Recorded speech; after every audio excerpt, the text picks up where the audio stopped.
और मध्य प्रदेश की महाडिबेट में आज बात होगी दतिया के दंगल की। बीजेपी ने अपना उम्मीदवार घोषित कर दिया है। नरोत्तम मिश्रा की दावेदारी को नकारते हुए बीजेपी ने संगठन से आने वाले आशुतोष तिवारी पर भरोसा जताया। वहीं अब नरोत्तम मिश्रा का टिकट काटे जाने से समर्थक नाराज भी हो गए हैं और उन्होंने नेशनल हाईवे पर जाम भी लगा दिया। हालांकि बीजेपी दतिया में बंपर जीत का दावा कर रही है। उधर नरोत्तम मिश्रा का पत्ता कटने पर कांग्रेस तंज कस रही है और बीजेपी के उम्मीदवार आशुतोष तिवारी पर भ्रष्टाचार के मामलों में शामिल होने का आरोप भी लगा दिया। लेकिन सवाल खुद कांग्रेस पर भी उठ रहे हैं क्योंकि कांग्रेस अब तक अपने उम्मीदवार का ऐलान ही नहीं कर पाई। चर्चा करेंगे, पहले रिपोर्ट देखिए।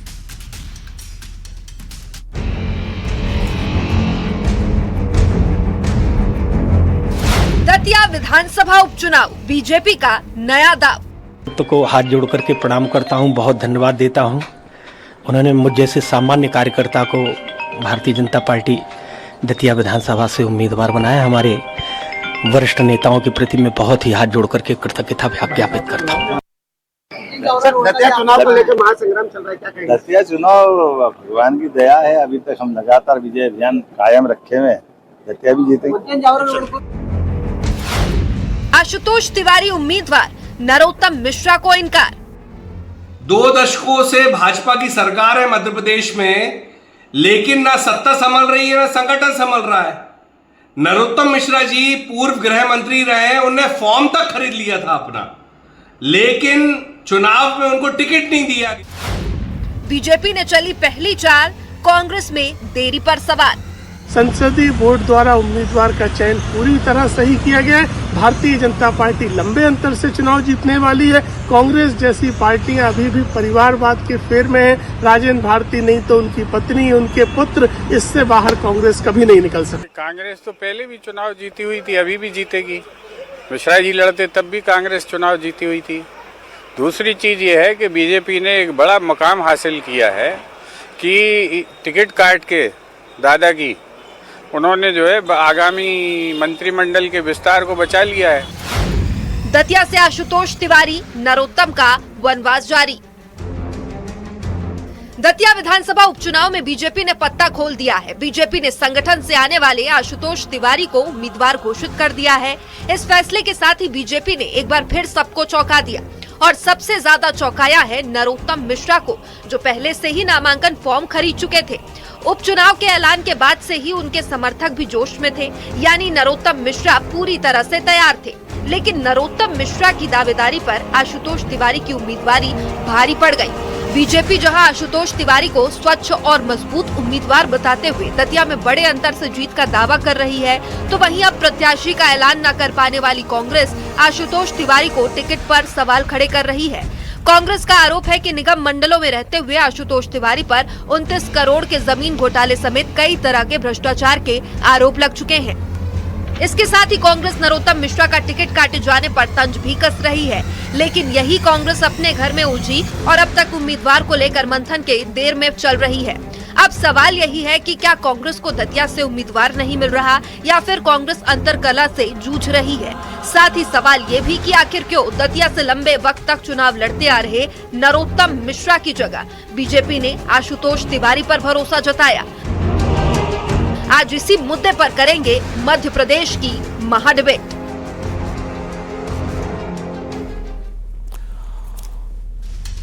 तो बीजेपी ने दतिया उपचुनाव सिलेक्शन में, कैंडिडेट सिलेक्शन में चौंका दिया सबको और सबसे ज्यादा वाकई चौंकाया है अगर किसी को तो वो खुद नरोत्तम मिश्रा हैं। चर्चा आज इसी पर करेंगे, क्या फैक्टर रहे, क्या वजह रही है। बेहद खास मेहमान हमारे साथ जुड़ रहे हैं, उनसे आपका परिचय करा देते हैं। सतीश एलिया जी, वरिष्ठ पत्रकार, हमारे साथ इस चर्चा में रहेंगे। इसके अलावा भूपेंद्र कराना जी भी जुड़ेंगे आजाद समाज पार्टी से। महंत राजेंद्र भारती जी बीजेपी प्रवक्ता हैं, पूर्व विधायक हैं। डॉक्टर शिम्पी अग्रवाल जी, प्रवक्ता कांग्रेस। बिलाल खान साहब, राजनीतिक विश्लेषक। आप सभी का बहुत स्वागत है इस बेहद खास चर्चा में। सबसे पहले महंत राजेंद्र भारती जी, आपके साथ चर्चा की शुरुआत करेंगे। नरोत्तम मिश्रा जी तैयारियां कर रहे थे, जनसभाएं कर रहे थे। जब इलेक्शन घोषित हुए तब दतिया कार्यालय भी पहुंचे थे, समर्थकों में उत्साह था। और नरोत्तम मिश्रा उस कद के आदमी हैं कि उन्हें संकेत मिल गया होगा कि भाई टिकट आपके लिए मिल रहा है। माफी मांग रहे थे वो अपने पुराने व्यवहार के लिए। महंत राजेंद्र भारती, क्या हुआ, आखिर नरोत्तम का टिकट कटा?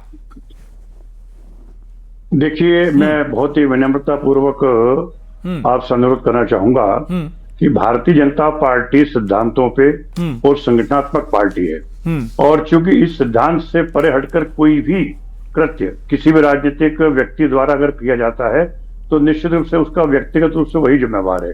मैं समझता हूं कि ठीक है, तैयारियां करने के लिए कार्यकर्ता अलग अलग अपनी संभावनाओं के आधार पे अपने काम को करना कोई अन्याय नहीं, ये लोकतंत्र है, करते भी हैं, लेकिन उसको मर्यादित तरीके से किए जाना और संगठन की प्राथमिकता के आधार पर किया जाना यह बड़ा महत्वपूर्ण विषय है।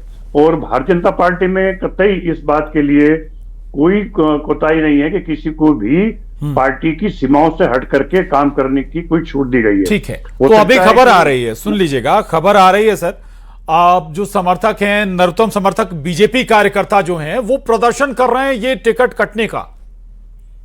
नहीं, देखिए, नरोत्तम मिश्रा जी लंबे समय से भारतीय जनता पार्टी के प्रमुख नेताओं में, शीर्ष नेताओं में उनका स्थान है, तो स्वाभाविक है उन कार्यकर्ताओं की भावनाओं एक व्यक्ति के साथ में होना स्वाभाविक है। लेकिन भारतीय जनता पार्टी कतई इस बात की इजाजत नहीं देता कि पार्टी समर्थित कार्यकर्ता हो। व्यक्तिवादिता के आधार पे भाजपा में कोई जगह नहीं है। जो कांग्रेस की परंपराएं हैं और कांग्रेस के आधार पे है, उस पर कतई को मतलब ये ठीक है, व्यक्तिवादिता के लिए आप कह रहे हैं कि कोई जगह नहीं है, वो ठीक बात है, जो समिति है वो तय करेगी कौन नाम होगा, लेकिन कोई ना कोई संकेत तो मिला होगा भाई। नरोत्तम मिश्रा सीधे दिल्ली से जुड़े व्यक्ति कहे जाते हैं, दिल्ली तक उनकी गहरी पकड़ और पहुंच मानी जाती है। ये बता दीजिए, क्या किसी ने आखिर में वीटो लगा दिया महंत राजेंद्र भारती? नहीं, ऐसा बिल्कुल भी नहीं है। संगठन में हर विषय और हर पहलू पर चर्चाएं होती है। हो सकता है कि पार्टी किसी उनको अन्य महत्वपूर्ण बिंदुओं पर उनकी भूमिका होगी, क्या होगा ये तो मतलब नेतृत्व के अधिकार क्षेत्र की चीज। चलिए ठीक है, मैं ये जो विषय है, ठीक है, ठीक। शिंपी अग्रवाल जी सवाल उठा सकते हैं, आशुतोष तिवारी पर आप लोग सवाल भी उठा रहे हैं, लेकिन कांग्रेस तो अभी अपना उम्मीदवार ही तय नहीं कर पाई। मिश्रा जी के लिए जरूर कहेंगे कि बड़े बेआबरू होकर निकले तेरे कूचे से सनम। नामांकन फॉर्म खरीद लिया, जनता दरबार में क्षमा याचना कर ली, पूरे गाजे बाजे से प्रचार में जुट गए थे, लेकिन भारतीय जनता पार्टी ने उन्हें मार्गदर्शक मंडल में बैठाने का निर्णय ले लिया है। और इसलिए लिया है क्योंकि मोहन यादव जी किसी प्रतिद्वंदी को स्थापित नहीं होना देना चाहते हैं, वरना उन्हें लगता है कि साहब एक सीएम इन वेटिंग तैयार हो जाएगा। अब जहां तक कांग्रेस की बात है, तो सबसे पहले तो हम न्यायपालिका पर पूरा भरोसा करते हैं, और आज हम निर्णय का इंतजार कर रहे थे क्योंकि कल उन्होंने निर्णय सुरक्षित रखा हुआ था। अब जो निर्णय आया है, तो हालांकि हम आगे सुप्रीम कोर्ट जरूर जाएंगे, लेकिन आगामी 24 से 48 घंटे के अंदर हमारा भी प्रत्याशी घोषित हो ही जाएगा। और जहां तक चुनाव की बात है, तो देखिए 2023 में दतिया ने अपना जवाब दे दिया था, क्योंकि वो नरोत्तम मिश्रा जी या भारतीय जनता पार्टी की कार्यप्रणाली से संतुष्ट नहीं थे। और राजनीति के अंदर जितने भी घटनाक्रम होते हैं, उसका भी मूल्यांकन जनता चुनावों में जरूर करती है। जहां एक तरफ निर्मला सप्रे जी का दल बदल कानून के तहत सदस्यता शून्य नहीं हो रही, दूसरी तरफ मुकेश मल्होत्रा जी की शक्तियां शिथिल हो जाती हैं, और तीसरी तरफ राजेंद्र भारती जी को लेकिन राजेंद्र भारती का मामला, शिंपी अग्रवाल जी, एमपीएमएलए कोर्ट दिल्ली में चल रहा था, दिल्ली हाई कोर्ट ने दोबारा सजा बरकरार रखी, इसमें अब साजिश और तमाम दूसरे सवाल बचे कहां? देखिए प्रशांत जी, 2017 में नरोत्तम मिश्रा जी 23 जून से लेकर 18 जुलाई तक अयोग्य थे, लेकिन विधानसभा सचिवालय से कोई अधिसूचना जारी नहीं होती उनकी सदस्यता शून्य करने के लिए, और वो सिटिंग होम मिनिस्टर भी थे, उन्हें मंत्रिमंडल से बर्खास्त नहीं किया जाता है। तो भारतीय जनता पार्टी जो 10 घंटे के अंदर आदरणीय राजेंद्र भारती, ये आप ये कह रहे हैं कि इस मामले में कुछ ज्यादा तत्परता, कुछ ज्यादा तत्परता दिखा दी। मैं लौटूंगा मैं सतीश एलिया जी, आखिर हुआ क्या, थोड़ा सा समझाइएगा। 2023 में भी नरोत्तम मिश्रा कुछ बड़े नेताओं की किरकिरी थे, फिर किरकिरी बन गए क्या? सतीश जी तक आवाज नहीं पहुंच रही है, सतीश जी से हम दोबारा जुड़ने की कोशिश करेंगे। बिलाल खान साहब हमारे साथ जुड़े हुए हैं। बिलाल खान साहब, राजेंद्र भारती मामले में शायद क्या सही तरीके से कांग्रेस हैंडल नहीं कर पाई, बहुत पुराना मामला बताती है कांग्रेस, बस ये बताती रही, कहती रही कि राजनीतिक शिकार हुए, लेकिन कोर्ट ने अपना फैसला सुनाया। आप राजनीति के, माफ कीजिएगा, आप कानून के भी जानकार हैं बिलाल जी। देखिए, कोर्ट पे कोई सवाल निशानी होना चाहिए। इस तरीके से दिल्ली हाई कोर्ट में भी इस पे स्टे की बात हुई थी, स्टे नहीं दिया गया है। कहीं ना कहीं कोर्ट ने भी अपनी सारी एविडेंस देखे होंगे और पॉइंट आउट होने के बाद ही ये फैसला सुरक्षित रखा गया है कि भाई स्टे जो था वो उसको पे कोई रिलीफ नहीं मिलेगा, तो हम उस पे सवाल खड़ा करने की कोई भी नहीं कर सकता। जो भारत के संविधान को मानता है, कोर्ट पे सवाल करने का कोई मतलब नहीं है।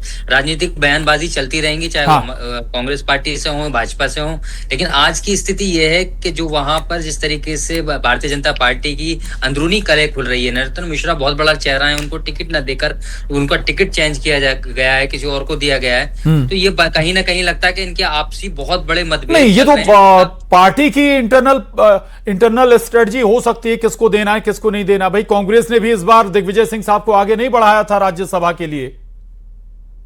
देखिए, वो बात तो ठीक है, लेकिन जिस तरीके से आज खुद उनके कार्यकर्ता रोडों पर उतर रहे हैं, तो इससे स्थिति लगाइए कितनी गंभीर है। क्योंकि उनके जो सपोर्टर्स हैं वो खुद प्रोटेस्ट कर रहे हैं और भाजपा के वो हाय हाय के नारे लगाने का काम कर रहे हैं। तो इससे स्थिति ये साफ होती है कि भाजपा के कार्यकर्ता खुद परेशान है भाजपा से, चाहे वो टिकट की बात हो, चाहे वो आपने देखा रोजगार की बात हो, 15 लाख का वादा करा, झूठे झूठे वादे करके ये सरकार। ठीक है, आपको लगता है कि इंटरनल पॉलिटिक्स यहाँ पर भी होती हुई नजर आ रही है, भ्रष्टाचार में घिरी हुई है।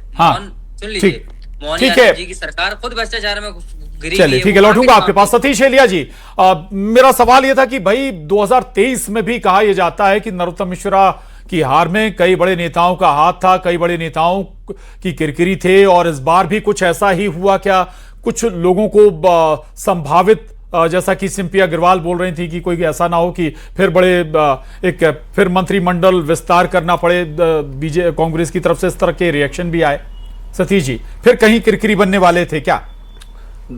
हाँ, देखिए, दो तरह की बात है। पहली बात तो ये कि नरोत्तम मिश्रा का टिकट काटा गया, ये तथ्यात्मक रूप से भी गलत है। ये ठीक कह रहे हैं आप। नरोत्तम मिश्रा पिछला चुनाव हारे थे, यहां तक सही है। और अब उपचुनाव के लिए जो प्रत्याशी घोषित किए गए वो आशुतोष तिवारी हैं। इसका अर्थ है कि भारतीय जनता पार्टी ने अपना प्रत्याशी घोषित किया, किसी का टिकट काटा नहीं है। और आवश्यक नहीं होता है कि जो प्रत्याशी कई बार जीता हो या एक बार हारा हो उसी को भारतीय जनता पार्टी, ऐसा भी होता है कि जो लगातार चुनाव जीतते रहते हैं उनको भी टिकट नहीं दिया जाता, कई बार उनकी जगह नया चेहरा लाया जाता है। आप इसको, जो राज्यसभा का हमने देखा चुनाव, रजनीश अग्रवाल का जिस तरह से चयन किया गया था, उस तरह का चयन आप इसको मान सकते हैं। नए लोगों को तो लाना ही होगा। और नरोत्तम मिश्रा जी जो वहां से कई बार विधायक रहे दतिया से, लेकिन इसके पहले वो डबरा के विधायक थे, डबरा के रहने वाले हैं वो। डबरा चूंकि अनुसूचित जाति की सीट आरक्षित वर्ग में आ गई 2008 से, तो वो दतिया शिफ्ट हो गए। और इसी तरह से आप देखेंगे घनश्याम सिंह कई बार कांग्रेस के वहां से विधायक रहे। फिर कभी नए प्रत्याशी जब कोई भी पार्टी लेकर आती है तो पिछले प्रत्याशी का टिकट वो कटता नहीं है। ये बिल्कुल तय है कि पार्टी, भारतीय जनता पार्टी ने कोई मैसेज दिया है कि वो एक नयापन पार्टी में लाना चाह रही है। जो बहुत दिनों से नेता एक किसी विधानसभा क्षेत्र में, लोकसभा क्षेत्र में या राज्यसभा में जिस तरह के चयन होते हैं, वो उस तरह के चयन पर अब नहीं जाएगी भारतीय जनता पार्टी। जरूर उठता है जिस अंदाज में नरोत्तम मिश्रा तैयारियां कर रहे थे, फॉर्म उन्होंने ले लिया था, सभाएं कर रहे थे, कुछ तो मैसेज, कुछ तो संकेत उन्हें मिला होगा। देखिए, नरोत्तम मिश्रा की जिस तरह की राजनीति, जब वो पहली बार विधायक बने थे तब से मैं उनको जानता हूं, डबरा से बन के आए थे। लेकिन उनका कद भारतीय जनता पार्टी में मंत्रिमंडल में लगातार बढ़ता गया था। वो गृह मंत्री जैसे पद पर भी रहे। और अब आप जब देखते हैं कि जब अमित शाह जैसे बड़े कद्दावर नेता भारतीय जनता पार्टी के केंद्रीय गृह मंत्री उनके घर जाते थे, कितने लोगों के यहाँ गए होंगे वो, तो नरोत्तम मिश्रा को उस लेवल का व्यक्ति माना जाता था। लेकिन समय एक जैसा नहीं रहता, राजनीति में आपका रसूख एक जैसा नहीं रहता है। खासकर हारने के बाद तो आपकी परिस्थितियां निश्चित रूप से बदल जाती हैं। और शिवराज सिंह चौहान के बाद जो मोहन यादव आए हैं तो वो उनका समीकरण अपना है। निश्चित रूप से जब कई सारे कद्दावर नेता आपके मंत्रिमंडल में रहते हैं या वो जीत कर आ जाते हैं तो आपकी राजनीति कहीं ना कहीं सत्ता का असंतुलन पैदा होता है। तो पार्टी ने सारे अनुमान देखे होंगे, जातिगत समीकरण भी देखा होगा। जैसे आप देखेंगे नरोत्तम मिश्रा की जगह उन्होंने आशुतोष तिवारी को लेकर आए हैं। अब सवाल यह कि कांग्रेस जो है, राजेंद्र भारती एक भ्रष्टाचार के मामले की वजह से वो उनको विधायक पद उनका गया, जबकि वो जीते हुए थे। उनके बेटे को टिकट देती है और वो उनके पारिवारिक एक पृष्ठभूमि है चुनाव को लेकर। उनके पिताजी भी नारायण भारती के विधायक रहे हैं वहां से। कांग्रेस का चयन क्या रहता है इसके आधार पर निर्भर करेगी। और अभी जो लोग विरोध कर रहे हैं, नरोत्तम मिश्रा के समर्थक जो वहां विरोध करने की कोशिश कर रहे हैं, वो भारतीय जनता पार्टी में शायद चलता नहीं है और ज्यादा दिन वो नहीं चलेगा। और स्वयं नरोत्तम मिश्रा ही आपको तिवारी का जो प्रत्याशी उनका प्रचार करते हैं आपको दिखेंगे, मुझे ऐसा लगता है। बिल्कुल, ये बात भी ठीक कह रहे हैं आप। भूपेंद्र कराना जी भी हमारे साथ जुड़ गए आजाद समाज पार्टी से। भूपेंद्र कराना जी, एक तो उम्मीदवार तय हो गया बीजेपी की तरफ से, अब कांग्रेस का इंतजार है। आजाद समाज पार्टी खुद को कहां देखती है? वोट कटुआ या वाकई कुछ आप बड़ा करेंगे? नमस्कार। हाँ, आजाद समाज पार्टी के बारे में जहां तक मैं कहूंगा, आज आजाद समाज पार्टी वोट कटुआ पार्टी नहीं है, जीतने वाली पार्टी है दतिया के अंदर। आज आजाद समाज पार्टी का जो ग्राफ है वो नंबर 1 पे है, क्योंकि आजाद समाज पार्टी को जो लोग वोट कटवा कह रहे थे, आज उनकी, जैसा कि आजाद समाज पार्टी के जो प्रत्याशी थे भाई दामोदर यादव जी, उन्होंने पहले ही कहा था कि जैसे ही जो है यहाँ पे चुनाव होगा उसके 24 घंटे के अंदर जो है मिश्रा जी डबरा चले जाएंगे। आज चुनाव से पहले ये साबित हो गया, और सही मायने में मैं इतना कहना चाहूंगा कि डॉक्टर नरोत्तम मिश्रा जी के साथ उनकी पार्टी ने बहुत गलत किया है, लेकिन जनता के साथ, दतिया की जो विधानसभा की जनता है उसके साथ भारतीय जनता पार्टी ने बहुत न्याय किया है। कमाल है, आपको सहानुभूति हो रही है नरोत्तम मिश्रा जी से। जी, शायद अपनी गुंजाइश तलाशने के बजाय, ठीक है, अच्छी बात है। बीजेपी के पास एक बार फिर जाऊंगा। महंत राजेंद्र भारती जी, एक बात बार बार आ रही है कि मंत्रिमंडल विस्तार बीजेपी ने बचा लिया। अगर जीतते नरोत्तम मिश्रा तो मंत्रिमंडल में आपको लेना ही पड़ता। देखिए कटारी साहब, मैं आपसे अनुरोध करना चाहूंगा कि ये उपचुनाव तो मूलतः देखा जाएगा तो भ्रष्टाचार के खिलाफ, ठीक है, जो जनता से मतलब जो कहना चाहिए, और मध्य प्रदेश की सरकार स्वच्छ प्रशासन और भ्रष्टाचार के खिलाफ मुद्दों को लेकर के चुनाव लड़ेगी। तो हमारा प्रत्याशी जिन विषयों और मुद्दों को लेकर के भाजपा ने प्रत्याशी को खड़ा किया है। अब रही बात ये कि इसके बाद मंत्रिमंडल बनाना और किसको लेना किसको नहीं लेना, ये तो एक स्वाभाविक प्रक्रिया है। इससे, इस सीट से, उपचुनाव से मंत्रिमंडल का कोई लेना देना नहीं। ये पूरा चुनाव मध्य प्रदेश की सरकार भ्रष्टाचार के खिलाफ जिन लोगों के लिए दिखे, कांग्रेस को तो पहली प्रथम दृष्टिकोण से रायन भारती के ऊपर जो आरोप लगे उससे कांग्रेस पार्टी को निश्चित रूप से उसके खिलाफ में जो प्रक्रिया और कार्रवाई की गई वो प्रशासनिक दृष्टिकोण से उसको इसके खिलाफ में मतलब राजेंद्र भारती जी, आशुतोष तिवारी जो नाम आप लेकर आए हैं, कांग्रेस कह रही कि 29 करोड़ का जमीन घोटाला इन्होंने किया है, ये आरोप कांग्रेस के हैं। तो ये कहाँ रखा हुआ है? देते क्यों नहीं है? हाँ, शिकायत क्यों नहीं करते हैं? प्रक्रिया में क्यों नहीं लाते हैं? लाइए ना। अगर कोई ऐसा, देखिए, थोथे आरोप से कुछ नहीं होगा कटारी साहब। अगर वाकई तथ्यात्मक कोई प्रमाण है तो उसको रखना चाहिए। हाँ। जब तक बिना प्रमाण के अगर ऐसे आरोप लगाते रहेंगे तो ये आधारहीन तथ्यों का कोई मायने नहीं है। ठीक। शिंपी अग्रवाल जी, सुन रहे हैं आप? केवल आरोप लगाकर भाग जाना, यही अंदाज रहेगा क्या कांग्रेस का आगे भी? देखिए, जहां तक आरोप लगा के भागने की बात है तो निर्मला सप्रे जी के मामले में चाहे तथ्य हो, चाहे तर्क हो और चाहे प्रमाण हो, हम तो 2.5 साल से रख रहे हैं। आप तो इतनी ही मेहरबानी कर दीजिए कि उनकी सदस्यता विधानसभा अध्यक्ष से कहकर शून्य करवा दीजिए। जहां तक आपराधिक मामलों का बात है तो देखिए, राजेंद्र भारती जी पर मामला लगभग 27 साल पुराना था और पहली बार उनको दतिया की जनता ने नहीं चुना है। 85 में और 98 में भी वो विधायक रह चुके हैं और इस बार पुनः दतिया की जनता ने नरोत्तम मिश्रा जी को दरकिनार नहीं, उस कानूनी प्रक्रिया पर सवाल उठा रही हैं क्या? ठीक है, 28 साल लग गए शिंपी अग्रवाल जी नतीजा या फैसला आने में, लेकिन हाई कोर्ट ने फिर उसे ठीक ठहराया है। जो एमपी एमएलए कोर्ट में लंबे समय से मामला चल रहा था, फैसला सुनाया था उसने। प्रशांत जी, न्यायपालिका पर तो हमने कोई प्रश्न चिन्ह लगाया नहीं ना। हमने कहा कि हम न्यायपालिका का भी सम्मान करते हैं और लोकतंत्र का भी सम्मान करते हैं, लेकिन यदि हम चुनाव में जाएंगे तो राजनीतिक घटनाक्रम का मूल्यांकन तो जनता करेगी और जनता के बीच तक तो हम अपनी आवाज पहुंचाएंगे, क्योंकि चुनाव तो लूटा गया है दतिया का। हम तो आज भी कहते हैं कि नरोत्तम मिश्रा पर 2017 में कार्रवाई नहीं करते, निर्मला सप्रे पे कार्रवाई नहीं करते और राजेंद्र भारती पर आप 10 घंटे में कार्रवाई कर देते हैं। तो आपने तो सीधा चुनाव लूटा है और अभी भी जब उपचुनाव होगा तो आप देखिएगा कि भारतीय जनता पार्टी पुनः मुक्की खाएगी और कांग्रेस पार्टी प्रचंड बहुमत से जीत के आएगी। इसका तो हमें पूरा भरोसा है। ठीक है। लेकिन ये जो आपराधिक मामलों की बात करते हैं, हाँ। 51 विधायक तो भारतीय जनता पार्टी के ऐसे होंगे जिन पर मामले दर्ज हैं और 16 विधायकों पर गंभीर आरोप दर्ज हैं, तो कम से कम राजेंद्र भारती जी, विधायक इस पर जरूर जवाब चाहेंगे। और एक बात और भी जोड़ूंगा कि बाई इलेक्शन, हाल फिलहाल में जो बाई इलेक्शन हुए उसमें बहुत अच्छे नतीजे बीजेपी के लिहाज से नहीं रहे। देखिए, ये लोकतंत्र है कटारे साहब, इसमें दावा हर राजनीतिक दल करता है, लेकिन चूंकि भ्रष्टाचार के खिलाफ भाजपा लगातार लड़ती चली आ रही है, तो जनता का समर्थन भाजपा के साथ में है। तो ये उपचुनाव भी भ्रष्टाचार के खिलाफ ही होगा। जिन्होंने जनता के पैसों का जो दुरुपयोग किया है, भ्रष्टाचार किया है, उसके खिलाफ जो जनता नतीजा देगी। इसीलिए मतलब संगठनात्मक दृष्टि से जो भाजपा ने प्रत्याशी दिया है, ये इस बात का प्रमाण है कि हमें व्यक्ति के आधार पर नहीं, हम व्यक्ति पार्टी की नीति और सिद्धांतों के आधार पर हमें वहां जीत मिलेगी और उपचुनाव में हम चुनाव जीतेंगे। ये हमारा आत्मविश्वास बोल रहा है जी। तो हमारे कार्यों में नहीं, विजयपुर हाल ही में बहुत ताजा उदाहरण है।